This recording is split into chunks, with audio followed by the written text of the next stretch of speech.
أشهد أن لا إله إلا الله وحده لا شريك له وأشهد أن محمدا عبده ورسوله أما بعد فأعوذ بالله من الشيطان الرجيم بسم الله الرحمن الرحيم الحمد لله رب العالمين الرحمن الرحيم مالك يوم الدين إياك نعبد وإياك نستعين اهدنا الصراط المستقيم صراط الذين أنعمت عليهم غير المغضوب عليهم ولا الضالين.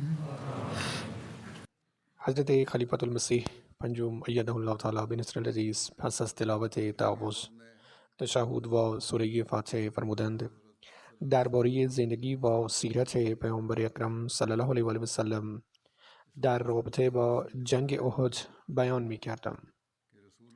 جزئیات بیشتر به شرح زیر است. پیامبر اکرم صلی الله علیه و آله و سلم نزدیکترین به دشمن بودند و 15 نفر در کنار ایشان در جنگ احد محکم ایستادند. 8 نفر از مهاجرین بودند که حضرت ابوبکر، عمر، طلحه، زبیر، عبدالرحمن بن عوف، سعد بن ابی وقاص، ابو عبیده بن جراح و 7 تن از انصار بودند، از جمله حضرت خباب بن منذر، ابو دجانه، عاصم بن ثابت، حارث بن سمع، سهل بن حنیف و سعد بن معاذ رضی الله عنهم بودند. برخی بر این باورند که سعد بن عباده و محمد بن مسلمه نیز در میان آنان بودند. برخی دیگر گفتند که 30 نفر در مقابل پیامبر اکرم صلی الله علیه و آله و سلم محکم ایستادند و همگی گفتند صورتم در برابر چهره پیامبر اکرم صلی الله علیه و آله و سلم و بدنم در برابر آن حضرت صلی الله علیه و آله و سلم باقی بماند. ایشان سلامت باشند و جان ما فدای ایشان شود. در روایتی نقل شده است که طلحه بن عبیدالله و 11 نفر دیگر در کنار پیامبر اکرم صلی الله علیه و آله و سلم ماندند. در روایت دیگری اومده است که هنگامی که مشرکان بر پیامبر اکرم صلی الله علیه و آله و سلم محاصره کردند، آن حضرت در میان 7 صحابی انصاری و 1 صحابی قریشی بودند. در روایتی دیگر اومده است که پیامبر اکرم صلی الله علیه و آله و سلم با 9 نفر دیگر تنها ماندند. 7 نفر از انصار، 2 نفر از قریش و پیامبر اکرم صلی الله علیه و آله و سلم 10مین نفر بودند. تعداد صحابه‌ای که در کنار پیامبر اکرم صلی الله علیه و آله و سلم ایستادگی کردند در روایات مختلف متفاوت است. در یادداشتی که پژوهشکده ارائه کرده است از 30 نفر اصحاب نام برده شده است. یک توضیح برای این ممکن است که این باشد که ممکن است تعداد اصحاب در آن زمان دائما تغییر کرده باشند. فردی که 15 را دید، 15 را ذکر کرده و سایرین میزان مشاهده را بیان کردند. اصحاب باید پیوسته نزد پیامبر اکرم صلی الله علیه و آله و سلم آمده و رفته باشند که ممکن است باعث اختلاف تعدادشان شده باشد. با این حال این درست به نظر می رسد، زیرا در تفصیل که در خطبه های گذشته بیان شد آمده است که اصحاب بر پیامبر اکرم صلی الله علیه و آله و سلم محاصره می کردند، اما حمله دشمن حلقه را می شکنید و در نتیجه متفرق می شدند و سپس دوباره گروه بندی می کردند. به هر حال واقعیت این است که اصحاب پیوسته پافشاری خود را نشان می دادند و هیچ یک از آنها از مرگ کوچکترین ترسی نداشتند. همچنین ذکر شده است که پیامبر اکرم صلی الله علیه و سلم در روز جنگ احد از اصحاب سوگند یاد کردند که جان خود را فدا کنند. هنگامی که مسلمانان ظاهرا شکست خوردند، ثابت قدم ماندند و با جان خود از پیامبر اکرم صلی الله علیه و آله و سلم محافظت کردند، به طوری که برخی از آنان به شهادت رسیدند. در آن روز 8 نفر به دست مبارک پیامبر اکرم صلی الله علیه و آله و سلم بیعت کردند تا آماده جانفشانی شوند. اسامی افراد خوششانسی که این سوگند یاد کردند به شرح زیر است: حضرت ابوبکر، عمر، علی، طلحه، زبیر، سعد، سهل بن حنیف، ابو دجان، حارث بن سیمه، خباب بن منذر و عاصم بن ثابت، و هیچ یک از این اصحاب شهید نشدند. در کتاب خصائص اشره از علامه زمشقی آمده است که در روز جنگ احد حضرت زبیر رضی الله عنه در کنار پیامبر اکرم صلی الله علیه و آله و سلم پافشار ماندند و در همان لحظه با آن حضرت پیامبر اکرم صلی الله علیه و آله و سلم بیعت مرگ کردند، یعنی قول دادند که جانش را برای محافظت از ایشان فدا می کنند، اما پیامبر اکرم صلی الله علیه و آله و سلم را رها نمی کنند. حضرت میرزا بشیر احمد رضی الله عنه در کتاب سیرت خاتم النبیین در مورد استواری و فداکاری صحابه می نویسند: رشادت‌های صحابه‌ای که گرد پیامبر اکرم صلی الله علیه و آله و سلم جمع شده بودند چنان بود که تاریخ از بیان آن عاجز بود. این افراد مانند پروانه به دور شعله آتش می‌چرخیدند و پیوسته جان خود را برای پیامبر اکرم صلی الله علیه و آله و سلم به خطر می‌انداختند. صحابه هر ضربه‌ای را بر خود وارد می‌کردند و در کنار پاسداری از پیامبر اکرم صلی الله علیه و آله و سلم به ضربات دشمن ادامه می‌دادند. وی در ادامه می‌نویسد: اما این چند فدایی تا کی می‌توانستند در برابر این سیل عظیم که لحظه لحظه به از همه جبهه‌ها با امواج هولناک پیش می‌رفت مقاومت کنند؟ مسلمانان با هر حمله‌ای که دشمن انجام می‌داد از این سو به آن سو می‌چرخیدند، اما به محض اینکه نیروی آن تا حدودی فروکش می‌کرد، این مسلمانان درمانده به جنگ ادامه می‌دادند و به اطراف رهبر خود محبوب خود نزدیک می‌شدند. در برخی مواقع شدت حمله چنان خطرناک می‌شد که عملاً پیامبر اکرم صلی الله علیه و آله و سلم تنها می‌ماندند. در یک مورد فقط 12 مرد در اطراف پیامبر اکرم صلی الله علیه و آله و سلم ایستاده بودند و حتی یک بار فقط 2 نفر در کنار پیامبر اکرم صلی الله علیه و آله و سلم ایستاده بودند. از جمله این ارادتمندان حضرت ابوبکر، علی، طلحه، زبیر، سعد بن ابی وقاص، ابو دجان انصاری، سعد بن معاذ هستند و نام طلحه انصاری به ویژه ضبط شده است. از این مرجع تعداد اصحاب پیرامون پیامبر اکرم صلی الله علیه و آله و سلم که در مراجع مختلف ذکر شده است مشخص می شود. همانطور که عرض کردم به دلیل حملات گاهی کمتر و گاهی بیشتر اصحاب بودند. حضرت مسیح موعود علیه السلام در پاسخ به اتهامی که مسیحیان علیه پیامبر اکرم صلی الله علیه و آله و سلم مطرح می کنند، مسیحیان ادعا کردند که ایشان دروغ یا دروغ گفتن را مجاز دانستند توضیح می دهد. نمونه عالی از تعلیم مولایمان حضرت رسول اکرم صلی الله علیه و آله و سلم در اینجا استوار است و آن این است که همان طوریه‌ای که یسوع شما در تمام عمر از آن بهره برد گویی شیر مادر بوده است، توسط پیامبر اکرم صلی الله علیه و سلم تا آنجا که ممکن است من فرمودند.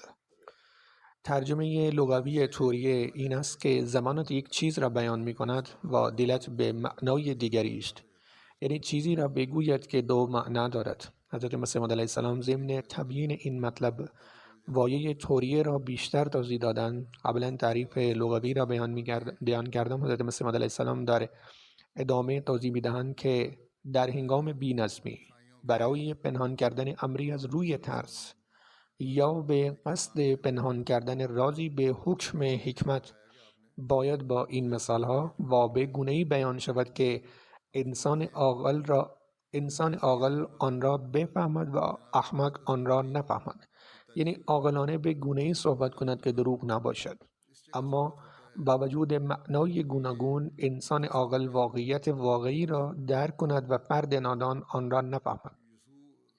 بلکه توجه او به جای دیگری منحرف شود. اما حضرت مسیح علیه السلام می‌فرمایند که از احادیث ثابت شده است که این خلاف عالی‌ترین مرتبه تقوا است. حضرت مسیح علیه السلام مفصلا در این باره توضیح دادند. بنابراین هرگز نمیتوان در مورد پیامبر اکرم صلی الله علیه و سلم دروغ گفتن ثابت کرد. این خلاصه است که از آنچه حضرت مسیح علیه السلام می‌فرمایند که به قول مسیحیان شخصی که آن را خدا می‌خوانند در حال و احوالی است که در کوچکترین مسائل سخنان خود را می‌پیچد. با این حال حضرت مسیح علیه السلام در توضیح این مطلب می‌فرمایند پیامبر اکرم صلی الله علیه و آله و سلم توصیه فرمودند که تا آنجا که ممکن است از این پرهیز کرد که تا مفهوم سخن حتی در ظاهرش شبیه دروغ نباشد. اما چه بگوییم و چه بنویسیم در مورد یسوع مسیح شما که نتوانست در راستگویی چنین نمونه‌ای از خود نشان دهد؟ فردی که ادعای الوهیت می‌کند باید مانند شیر غرش به دنیا می‌آمد. به جای اینکه در تمام عمرش طوری را قبول کند و تمام گفته‌های خود را شبیه به دروغ بگوید و اینطور ثابت کند که جزو شخصیت‌های کاملی نیست که می‌تواند بدون ترس از مرگ در برابر دشمنان خود ادعای خود را مطرح می‌کند و آنها کاملاً به خدا اعتماد دارند. پس کسی که شما او را خدا می‌نامید تمام عمر خود را با توریه گذرانده است. حضرت مسیح علیه السلام در ادامه می‌فرمایند اینها هرگز در هیچ مرحله‌ای بزدلی از خود نشان نمی‌دهند. یعنی کسانی که به خدا اعتماد دارند یا کسی که ادعا می‌کنند خدا وجود دارد در واقع حتی به پیامبران خدا هم اعتماد ندارند. این کار را انجام دهید. وقتی تصور می‌کنم که اگر کسی به حالت ترسو و استفاده از توریه که نوعی دروغ است بر یسوع ضعیف العقل اعتراض کند واقعا اشکم در می‌آید. وقتی سید المرسلین صلی الله علیه و آله و سلم را در جنگ احد تصور می‌کنم که در جنگ احد تنها بودند و در برابر شمشیرهای کشیده اعلام می‌کردند که من محمد صلی الله علیه و آله و سلم هستم و من پیامبر خدا هستم، من پسر عبدالمطلب هستم و از سوی دیگر یسوع شما را در حال ترس و به شاگردانش توصیه می‌کند که به کسی نگویند که او یسوع مسیح است. که این حرفها برخلاف واقعیتند. اگرچه این گفته او که من یسوع مسیح هستم کسی را به قتل نمی‌رساند. حضرت مسیح علیه السلام می‌فرمایند وقتی من این حرف یسوع مسیح شما را تصور می‌کنم در اقیانوس حیرت غرق می‌شوم و می‌پرسم ای خدای من چطور ممکن است این شخص پیامبر خوانده شود که معیار شجاعت او در راه خدا چنین باشد. این ابراز حیرت حضرت مسیح علیه السلام از کتاب مقدس در مورد عیسی علیه السلام در قالب پاسخی متقابل بود. اینطور نه بود که حضرت مسیح علیه السلام نبوت حضرت عیسی علیه السلام را رد کنند. حضرت مسیح علیه السلام پیامبر بودن عیسی را رد نکردند، بلکه آن حالت پیامبر را که در کتاب آسمانی خودشان درباره پیامبر خود مطرح می‌کنند و او را فرزند خدا می‌دانند برجسته کرد. سپس سعی می‌کنند که پیامبر صلی الله علیه و آله و سلم را متهم کنند که ایشان دروغ گفتن یا رفتار ناجوانمردانه را مجاز دانسته‌اند. ابن اسحاق می‌نویسد هنگامی که کافران بر پیامبر اکرم صلی الله علیه و آله و سلم احاطه کردند آن حضرت صلی الله علیه و آله و سلم فرمودند چه کسی خود را به خاطر من تسلیم خواهد کرده؟ زیاد بن سکن با 5 نفر از اصحاب انصاری بر اساس برخی از روایات عمار بن یزید بن سکن بود برخاست و با شجاعت فراوان یکی جان خود را فدا کردند. این امر ادامه یافت تا اینکه فقط زیاد یا عمار باقی ماندند و ایشان نیز دچار جراحات متعدد شدند. سپس گروهی از مسلمانان بازگشتند و مشرکان را از پیامبر اکرم صلی الله علیه و آله و سلم دور کردند. پس از آن پیامبر اکرم صلی الله علیه و آله و سلم فرمودند زیاد بن سکن را نزد من بیاور. او را در حالی که نفس می‌کشید نزد پیامبر اکرم صلی الله علیه و آله و سلم آوردند. پیامبر اکرم صلی الله علیه و سلم فرمودند او را به هم نزدیک کنید و اصحاب چنین کردند. پیامبر اکرم صلی الله علیه و آله و سلم پاهایشان را به سویش دراز کردند و او چهره خود در پای مبارک پیامبر اکرم صلی الله علیه و آله و سلم گذاشت. هنگامی که حضرت زیاد جانش را از دست داد، گونه‌اش بر پای مبارک پیامبر اکرم صلی الله علیه و آله و سلم قرار داشت، در حالی که 14 زخم بر روی بدن خود داشت. حضرت میرزا بشیر احمد رضی الله عنه می فرمایند یک بار که موج فوق‌العاده‌ای از حمله قریش برخاست، پیامبر اکرم صلی الله علیه و سلم فرمودند در این هنگام چه کسی حاضر است جان خود را در راه خدا فدا کند؟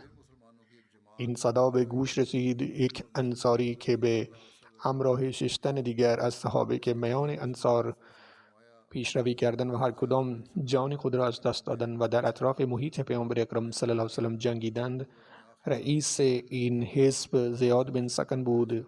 پس از این حمله پیامبر اکرم صلی الله علیه و آله و سلم دستور دادند تا زیاد را نزد ایشان بیار. یعنی وقتی شدت حمله کافران کم شد و سایر اصحاب جمع شدند و آنجا اندکی خلوت شد، پیامبر اکرم صلی الله علیه و سلم دستور دادند زیاد را که مجروح روی زمین افتاده بود بیاورند. مردم او را آوردند و به جلوی حضور پیامبر اکرم صلی الله علیه و سلم قباندند. در آن زمان هنوز نفسی از زیاد باقی نمانده بود، اما او در آخرین نفسهای خود بود.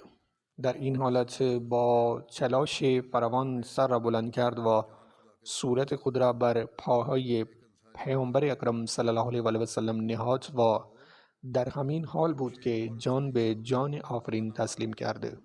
در مورد شهادت مصعب بن عمیر نوشته شده است که مصعب بن عمیر جلوتر از پیامبر اکرم صلی الله علیه و سلم می جنگید و به دست ابن قمه به شهادت رسید. در روایات تاریخ آمده است که در جنگ احد حضرت مصعب بن عمیر پرچمدار بود و مسئولیت خود را با اهتمام فراوان انجام داد. در روز احد حضرت مصعب بن عمیر پرچم را در دست داشتند که به ابن قمه سوار بر اسب او حمله کرد و در نتیجه دست راستش که پرچم را نگه داشت قطع شد. پس از آن او پرچم را به دست چپ خود نگه داشته ابن قمه بار دیگر به او حمله کرد و دست چپ او را نیز برید. سپس پرچم مسلمانان را بر سینه خود گذاشت. ابن قمه برای 3مین بار حمله کرد و با نیزه ضربه مهلکی به سینه حضرت مصعب وارد کرد. نیزه شکست و حضرت مصعب بر زمین افتادند. پس از این 2 نفر از بنی عبدالدار، سویت بن سعد بن حرمله و ابو روم بن عمیر به سمت پرچم حرکت کردند. ابو روم بن عمیر پرچم را برداشت. تا زمانی که مسلمانان به مدینه بازگشتند در اختیارش بود. در یکی از کتاب‌های تاریخ به این موضوع اشاره شده است، اما در برخی روایات دیگر آمده است که پیامبر اکرم صلی الله علیه و سلم پرچم را به حضرت علی دادند. حضرت میرزا بشیر احمد ضمن ذکر این واقعه می نویسند لشکر قریش تقریبا از هر 4 جبهه آنها را محاصره کرده بود و با حملات مکرر لحظه مسلمانان را در هم می شکست. با این حال حتی پس از این همه مسلمانان احتمالاً اندکی پس از آن خود را به دست می آوردند. اما مشکلی این پیش آمد که یک جنگجوی جسور از میان قریش به نام عبدالله بن ابن قمه به مصعب بن عمیر حمله کرد و با ضربه شمشیر دست راستش را قطع کرد. مصعب فوراً پرچم را به دست دیگر خود گرفت و برای مقابله با ابن قمه پیشروی کرد، اما در ضربه دوم دست دیگرش نیز قطع شد. در این هنگام مصعب برای اینکه پرچم اسلام به زمین نیفتد هر 2 دست بریده خود را به هم چسباند و به سینه خود گرفت و ابن قمه برای 3مین بار به او ضربه زد و این بار مصعب شهید شد و به زمین افتاد. در مورد پرچم مسلمان دیگری فوراً پیش رفت و آن را در دست گرفت، اما چون اندازه و شکل مصعب شبیه پیامبر اکرم صلی الله علیه و سلم بود، ابن قمه گمان کرد که پیامبر اکرم صلی الله علیه و آله و سلم را کشته است. همچنین این احتمال وجود دارد که این نقشه او صرفاً با انگیزه های شیطنت و فریب هدایت شده باشد.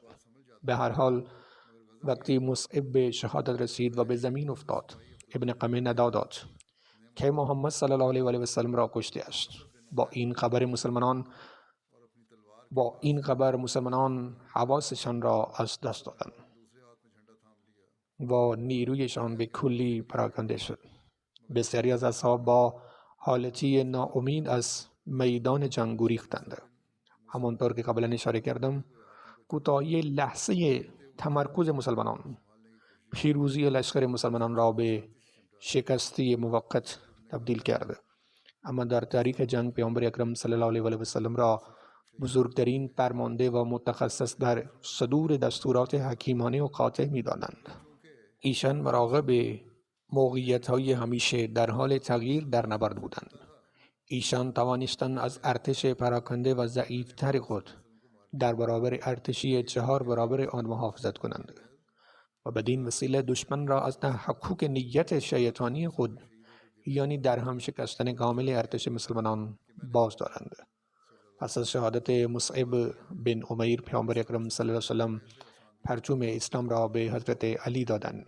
پرچم را در دست گرفتند و در اشتیاق به آرزوی پیروزی در مقابل دشمن ایستادند. شمشیر او یکی پس از دیگری به ضربات خود ادامه داد و باعث شد که لشکر مسلمانان عزم خود را باز یابند.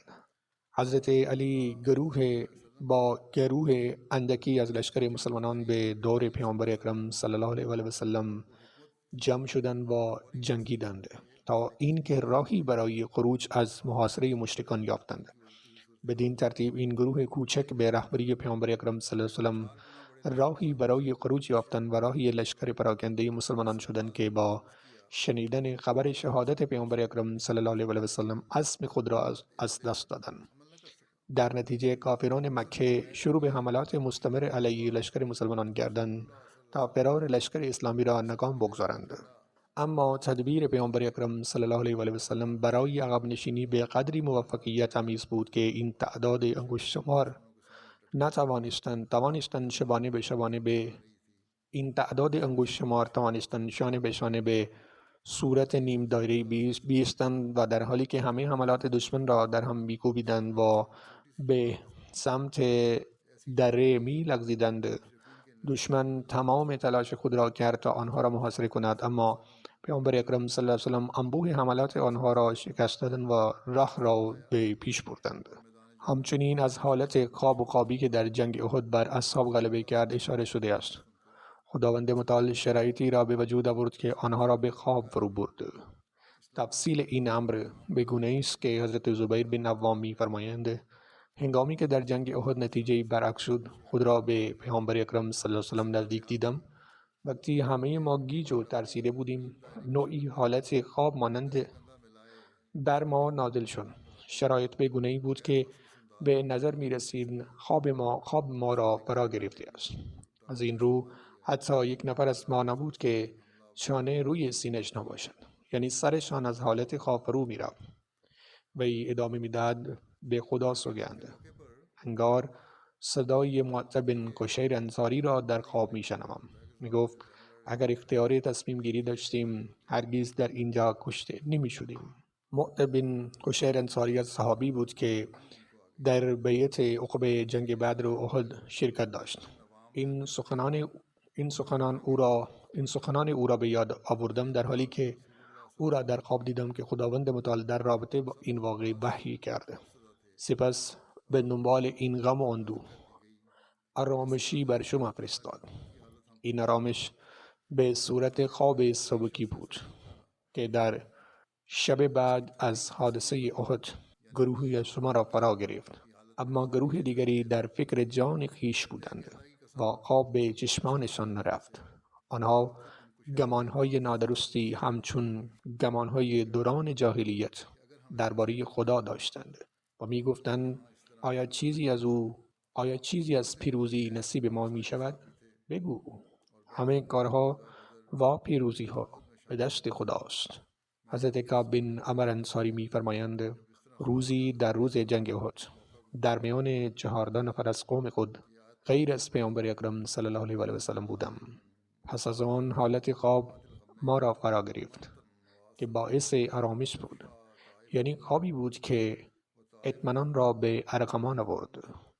علی‌رغم این که در حالت نبرد قرار داشتیم، چنین خوابی بود که به ما آرامش میداد. حتی یک نفر از ما نبود که صدای خروپف از او شنیده نشود. وی ادامه می‌دهد دیدم که شمشیر بشر بن برا بن معرور از دستش می لغزد، بی آن که احساس کند که می افتد. در این میان بت پرستان به ما حمله می کردند.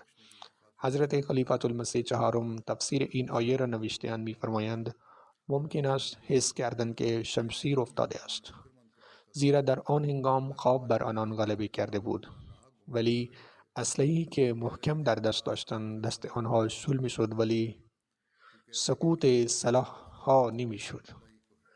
در هر حال وایه نعاس به کار رفته است و با توجه به جنبه های مختلف معنای کلمه آمنت النعاس این ترجمه را می توان چنین خلاصه کرد: سپس پس از اندوه بر شما درود فرستاد. از خواب یا حالت خوابی که به شما آرامش می دهد یا حالتی از آرامش به شما داد که تأثیر آن عنصری از خواب بوده یا شامل خواب می شود. معنای آمنت النعاس نیز حالتی موقت است که در آن خواب به فرد غلبه می کند و لحظه‌ای سر می افتد، ولی وایه نعاس که در اینجا به کار رفته اشاره به این نوع خواب نیست، بلکه حالتی است بین بیداری و خوابیدن. قبل از به خواب رفتن فرد وارد مرحله میانی خواب می شود که در آن تمام بدنش آرام می شود و این خود باعث ایجاد آرامش می شود. اگر این حالت آرامش ادامه یابد به حالت خواب مبدل می شود. در چنین حالتی حتی اگر راه برود نمی افتد. در واقع آنها قبل از سکوت یک تکون ناگهانی را احساس می کنند و می دانند که در چه وضعیتی هستند. اما اگر وارد حالت خواب شوند کنترلی بر بدن خود ندارند. با وجود این ممکن است که بر بشر بن برا نیز خواب عمیقی غلبه کرده باشد، اما با وجود جنگ بودن اما حالت آرام بوده و در چنین حالتی نیست می توان سکوت کرده. بنابراین حتی اگر چنین تصور شود دست او شل می شود و شمشیر می افتد. اما این حالت به حدی است که شخص بلا فاصله متوجه می شود که در بدو ورود به خواب عمیقی هستند و فرد ناگهان تکون می خورد و از خواب بیدار می شود. از این رو خداوند متعال می فرماید که به آنها حالت آرامشی عطا کرده که شبیه حالت خواب بود، اما نه به عمق خواب که در آن هیچ کنترلی بر بدن خود ندارند. این به آنها احساس آرامش میداد، اما آنها را کاملا غیر فعال نمی کرد. همینطور در حدیثی از بخاری ابو طلحه می گوید که درست در وسط جنگ احد خواب بر آنان چیره شد. این حالت خواب حالتی است که قبلا ذکر شد. حضرت طلحه می گویند که شمشیر در حال سقوط قرار می گرفت و دوباره آن را می گرفتم. بنابراین این حدیث نشان می دهد که خواب آنچنانی نبوده است که چیزها از دستشان بیفتد یا در حین راه رفتن بیفتند. این یک حالت آروم بود، اما با این حال آنها هنوز بر بدن خود کنترل داشتند. اسلحه در حال سقوط قرار می گیرند، اما دوباره آن را در دست می گیرند. یعنی این حالت خواب فقط برای یک لحظه ناگهانی ظاهر نشده بودند، بلکه حالتی بود که برای مدت بر آنها غلبه کرده. در ترمذی ابواب تفسیر از حضرت ابو طلحه روایت است که این فرمایند روز احد سرم را بلند کردم، دیدم همه را خوابیدند و از پشت سپر خود پایین می آیند. اصحاب به دلیل بیدار ماندن یا خستگی مفرط در وضعیت بسیار بدی قرار داشتند و خداوند متعال با سبقت گرفتن از این حالت آرامش و سکون را به آنان عطا می کرده. و در ادامه نقل می کنند که این گونه نیست که فقط برای یک سرباز اتفاقی بیفتد، بلکه همه اصحابی که در کنار پیامبر اکرم صلی الله علیه و سلم به جنگ با دشمن مشغول بودند به طور ناگهانی دچار این حالت شدند که گویی از آسمان نازل شده است و همه آنها را پوشانده. در آن زمان آنها به شدت به آرامش و فرصتی برای شادابی نیاز داشتند و این زمان برای خواب نبود. در چنین شرایطی که فرد به شدت خسته است می تواند در چنین حالتی تسخیر شود. به هر حال این که یک گروه از مردم به یک باره در حالت خواب قرار بگیرند و آن هم در زمانی که جنگ در جریان است و خطر بزرگی از جانب دشمن وجود دارد، در واقع یک معجزه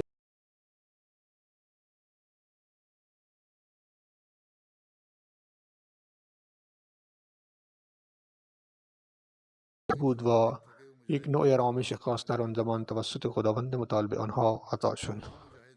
علامه عبدالرزاق از زهری روایت می‌کند که در روز احد 70 مرتبه به پیامبر اکرم صلی الله علیه و آله با شمشیر حمله شد، ولی خداوند ایشان را از هر حمله نجات داد. ابن حجر اسقلانی میگوید که ممکن است زهری به معنای واقعی کلمه آن را 70 حمله دانسته باشد یا برای نشان دادن تعداد زیادی از آن اشاره می‌کند. حضرت مسیح موعود علیه السلام می‌فرمایند کسی که در زمان جنگ در کنار پیامبر اکرم صلی الله علیه و آله و سلم می ایستاد، شجاع‌ترین او به حساب می آمد، چنان که پیامبر اکرم صلی الله علیه و سلم در جایی که خطر بیشتر بود می ایستادند. خداوند متعال منزه است. چه مقام والایی داشتند. احد را مثال بزنید که شمشیرها در نیام نبود و جنگ آنچنان شدید بود که اصحاب طاقت نیاوردند و با این حال این فرد شجاعت به مبارزه ادامه داد.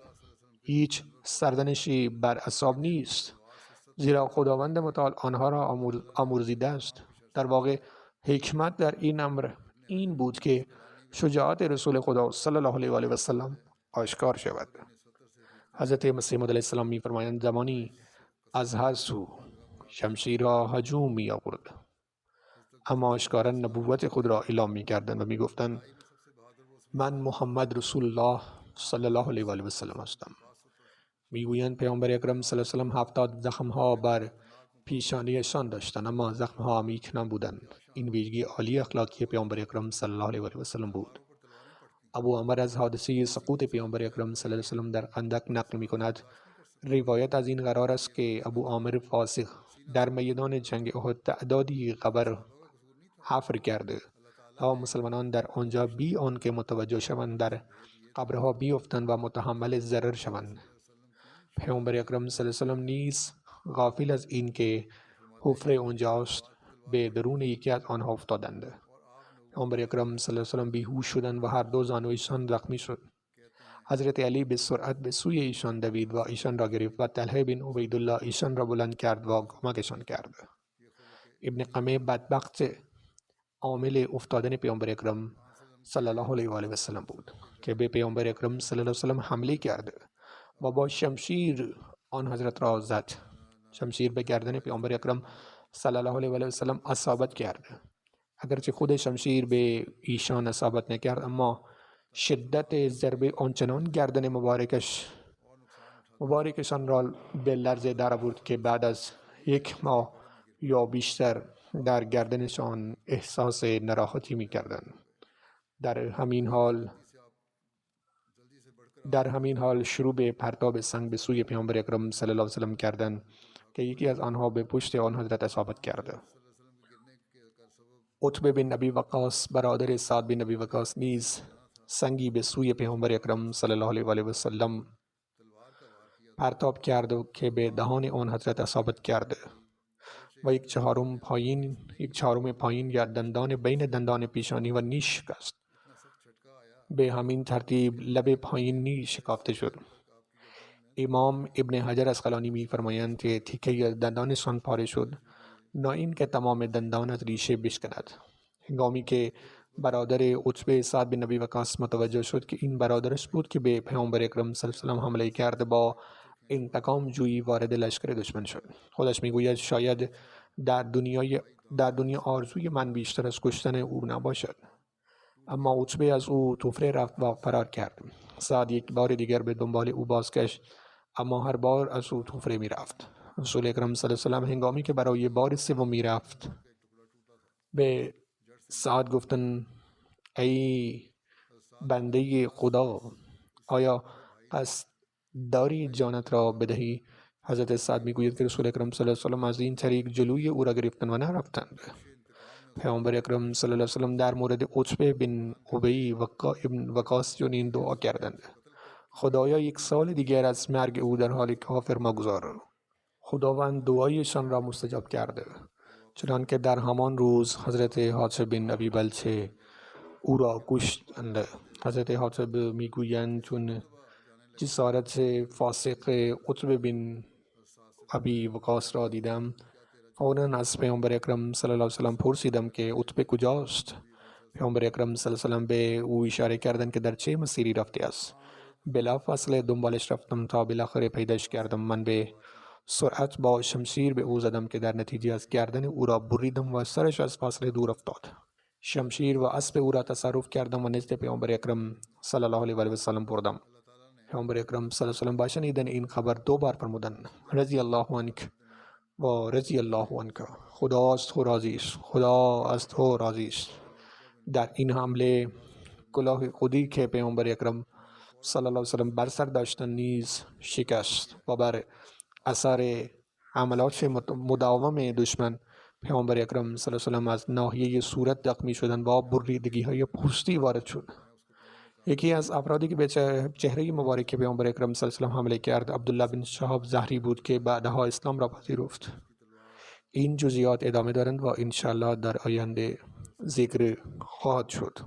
الان میخواهم به چند تن از اعضای فوت شده اشاره کنم. اولین ذکر درباره ابو حلمی محمد عکاشی فلسطینی است. شریف عوده صاحب درباره او می‌نویسند چند روز پیش برادر احمدی ما در غزه محمد عکاشی به طرز فجیعی به شهادت رسیدند. جسد او در فاصله دورتر از خانه‌اش پیدا شد. انا لله و انا الیه راجعون. به راستی که ما از آن خدا هستیم و به سوی او باز می‌گردیم. آن مرحوم احمدی مخلص بود. او 75 سال داشت. او از روستای خود به شهر جبیلی غزه مهاجرت کرده و در اردوگاه پناهندگان زندگی می‌کرد. او 7 پسر، 5 دختر و 35 نوه دارد.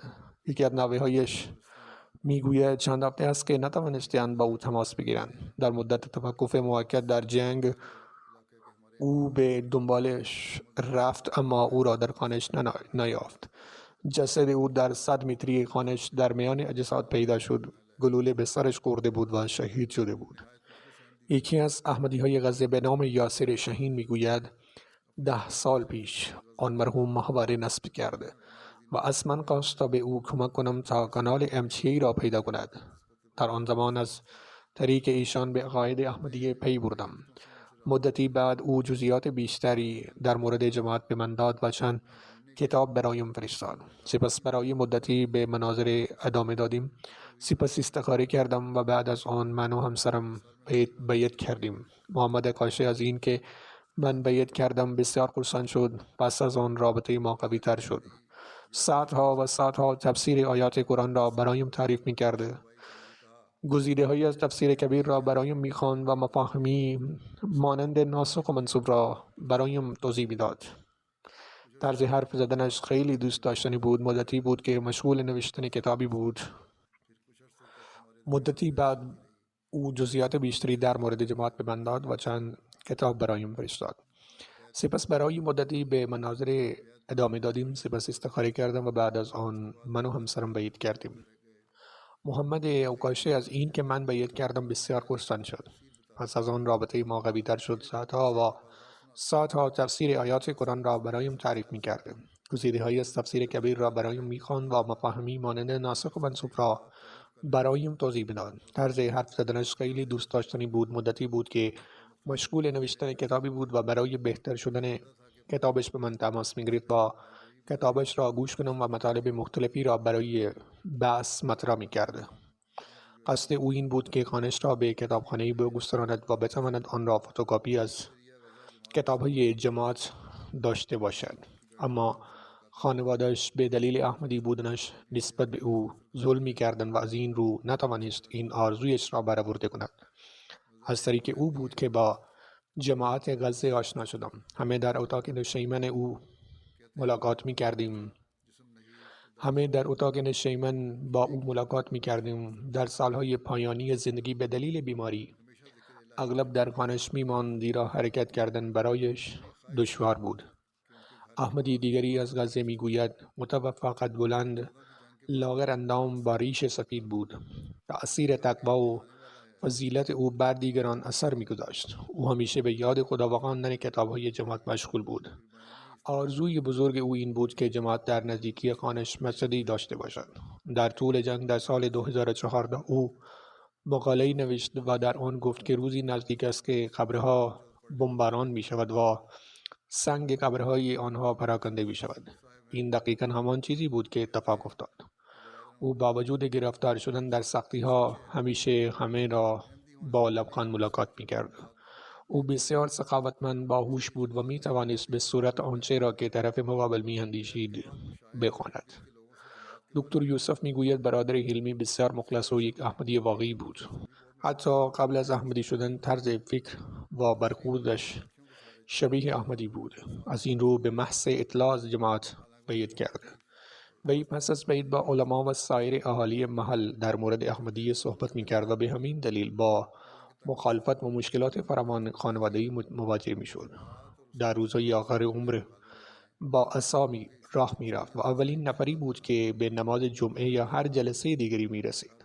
علی رغم این که در راه به خاطر مخالفان سختی‌ها و خطرات زیادی داشت، او کمک‌های مالی خود را قبل از دیگران ارائه می‌کرد. علی رغم این که چیز زیادی نداشت، آرزوی او این بود که جماعت و اعتقادات آن در سراسر جهان گسترش یابد، زیرا آنها راه حل همه مشکلات بشریت را ارائه می‌دهند.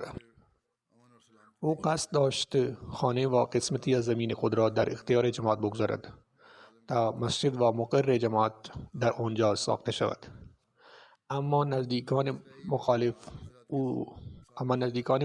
او از این امر جلوگیری کردند. خداوند مقام او را بالا ببرد و فرزندانش را وارث دعاهایش قرار دهد. باشد که فرزندان و بستگانش احمدی اسلام واقعی را درک کنند و شاهد آرامش و امنیت باشند. باشد که خداوند متعال در منطقه آنها صلح برقرار کند. ستمگران را متوقف کند و آنها را از بین ببرد. اسرائیل همچنین در حال آغاز عملیات نظامی در مرز خود با لبنان برای مبارزه با حزب الله است که منجر به وخامت اوضاع می شود. به همین ترتیب امریکا و بریتانیا عملیات نظامی علیه قبیله حوثی یمن را آغاز کردند. همه این چیزها فقط جنگ را بیشتر شعله‌ور می کند. اکنون بسیاری از مفسران گفتند که به نظر می رسد جنگ جهانی نزدیک است. خیلی نیاز به دعاست. خداوند متعال به بشریت فهم و حکمت عنایت فرماید. یکی دیگر از اعضای درگذشته امت‌النصیر ظفر، همسر حیدر علی ظفر، مبلغی که در آلمان خدمت می‌کنند ذکر می‌کنم، او چند روز پیش درگذشت.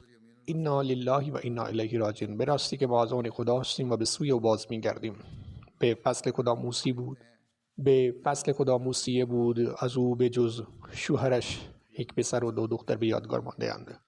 جد مادری و چادری امین الله از اصحاب حضرت مسیح علیه السلام بود. آقای حیدر علی ظفر می نویسد: من مبلغ هستم و در زمانهای مختلف در مواقع مختلف خدمت کردم. او تقریباً 12 سال جداست. من زندگی کردم، اما یک بار هم از من شکایت نکرد. یک بار وقتی چیزی پیش آمد و او را ناراحت کرد، از او پرسیدم که چرا زودتر به من نگفت. او در پاسخ گفت که نمیخواد در حین خدمت مزاحمتی برای من ایجاد کند. در فرانکفورت او همچنین به عنوان رئیس محلی لجنه انجمن زنان جماعت بیت الصبوح خدمت کرد. در سالی که جشن خلافت برگزار شد، او به عنوان رئیس لجنه انجمن زنان فرانکفورت خدمت کرد. در اقامه نماز و روزه بسیار منظم بود. او تهجد می‌خواند و مرتب قرآن کریم را تلاوت می‌کرد. او بسیار خیرخواه و دلسوز بود و کمک‌های مالی خود را به موقع انجام می‌داد. خداوند متعال او را مورد رحمت و مغفرت خود قرار دهد. ذکر بعدی سرکار خانم نسیم اختر، همسر حبیب الله کاهلو از گتیالیان است. او اخیراً درگذشت. انا لله و انا الیه راجعون. به راستی که ما از آن خدا هستیم و به سوی او باز می‌گردیم. به لطف خداوند متعال او موسیه بود و قبل از وفاتش تمام اعانه وصیت خود را داده بود و حتی سهمی را که از اموالش برمی آمد در زمان حیاتش ادا کرد. به غیر از شوهرش 6 پسر و 2 دختر از او یادگار مانده‌اند. یکی از دخترانش در زمان حیاتش از دنیا رفت. او فرزندانش را با محبت بزرگ کرد و به آنها آموزش داد. 4 تن از پسران او فدایان زندگی هستند. یکی از پسران او نوید عادل به عنوان مسئول مبلغ در لایبریا خدمت میکند. به دلیل خدمت در میدان عمل نتوانست در تشییع جنازه مادرش شرکت کند. او می‌نویسد احمدی از طریق پدرش آقای مولابخش که در دوره خلیفه دوم بیعت کرد وارد خانواده شد. او دانش دینی قابل توجهی داشت. گاهی اوقات افرادی که با او ملاقات می‌کردند در مورد تحصیلات رسمی او سوال می‌کردند، اما او تحصیلات رسمی زیادی نداشت. مادرش غالباً می‌گفت که علاقه او به معارف دینی از پدرش نشأت می‌گیرد، زیرا او در مسجد به درس‌ها و سخنرانی‌ها گوش می‌داد و در خانه بدون نقص آن را تکرار می‌کرد. بنابراین اگر والدین چنین بحثی در خانه داشته باشند می‌توانند تأثیر زیادی داشته باشند. عشق او به جماعت و خلافت بی حد و حصر بود. او نترس بود و برای ایمانش افتخار بزرگی داشت. طاقت شنیدن سخن علیه امت، جماعت و حضرت مسیح موعود علیه السلام را نداشت. در اقامه نماز بسیار منظم بود و نماز تهجد را نیز می‌خواند. او به جز در چند سال آخر عمرش مرتباً اعتکاف می‌نشست. او در ماه رمضان 3 تا 4 بار تلاوت کامل قرآن را کامل می‌کرد. او همیشه به یاد خدا بود و درود می‌خواند. یک بار به طور تصادفی افتاد و پایش شکست. در آن زمان من، پسرش آقای عادل که این را می‌نویسد و برادرم و او بودیم. درست موقع رفتن ما افتاد و پایش شکست. به من گفت برو و وظایف را انجام بده. و دومادش را از همسایه صدا زد و با او به بیمارستان رفت. به من گفت وظیفه توست که فوراً برو و به مأموریت برسی. آقای نوید عادل میگوید 7 سال بعد در تعطیلات به دیدار او رفتم و او به من توصیه کرد که مرگ و زندگی در دست خداست. شما نمیتوانید بگویید چه زمانی زمان برای کسی فرا میرسد. اگر چنین چیزی پیش آمد نیایید و مسئولیت خود را ترک نکنید، بلکه در همان جایی که هستید بمانید. بنابراین در مرکز جماعت خود ماند و نتوانست در تشییع جنازه مادرش شرکت کند. ذکر بعدی درباره مبارکه بیگم همسر رشید احمد ضمیر از بشیرآباد اشاره میکنم و او اخیراً درگذشت. انا لله و انا الیه راجعون. به راستی که ما از آن خدا هستیم به سوی او باز میگردیم. احمدی از طریق پدرش بهاءالحق که در سال 1948 به دست حضرت خلیفة المسیح دوم بیعت کرد وارد خانواده شد. او دارای ویژگی‌های فوق‌العاده‌ای بود. او مرتبا نمازهای پنجگانه و تهجد را می‌خواند. او زنی پارسا و با فضیلت بود که فداکارانه به جماعت خدمت می‌کرد. او این فرصت را داشت که در مقام‌های مختلف جماعت خدمت کند. او همچنین به عنوان رئیس لجنه خدمت کرد. او تقریبا تمام زندگی خود را صرف خدا به خدمت به جماعت کرد. او قرآن کریم را به صدها پسر و دختر آموزش داد. حجاب را با دقت فراوان رعایت می‌کرد و این عادت را به دختران تلقین می‌کرد. او در خدمت به بشریت فعال بود و نیازهای فقرا و بیوه‌ها را برآورده می‌کرد. او به بسیاری از دختران فقیر و یتیم کمک کرد تا ازدواج کنند.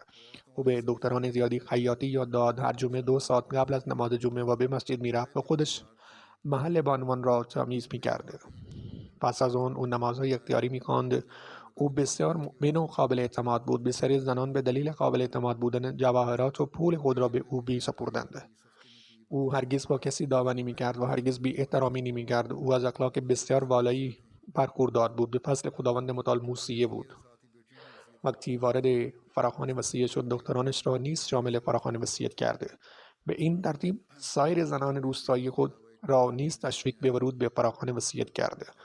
از او به غیر از همسرش یک پسر و 5 دختر به یادگار مانده‌اند. او مادر شوهر مبلغ عثمان احمد که در مطبوعات رقیم در سیرالیون خدمت می‌کند و مبلغ سعادت احمد در بورکینافاسو خدمت می‌کند. هر دو دخترش که با این مبلغان ازدواج کرده بودند نتوانستند در آخرین لحظات او با او باشند. آنها در پست‌های خود بودند که در آن مشغول به خدمت هستند. دخترش آصفی می‌نویسد من این فرصت را دارم که در کنار شوهرم عثمان احمد در سیرالیون خدمت کنم. به دلیل خدمت در میدان عمل نتوانستم در مراسم تشییع و خاکسپاری مادرم شرکت کنم.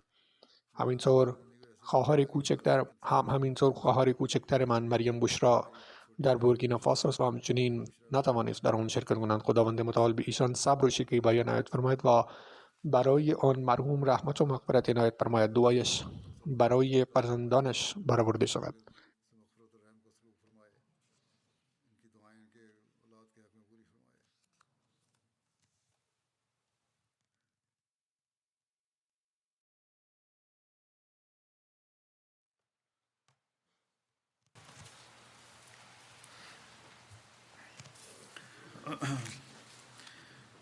الحمد لله الحمد لله نحمده ونستعينه ونستغفره ونؤمن به ونتوكل عليه ونعوذ بالله من شرور أنفسنا ومن سيئات أعمالنا من يهده الله فلا مضل له ومن يضلل فلا هادي له ونشهد أن لا إله إلا الله ونشهد أن محمدا عبده ورسوله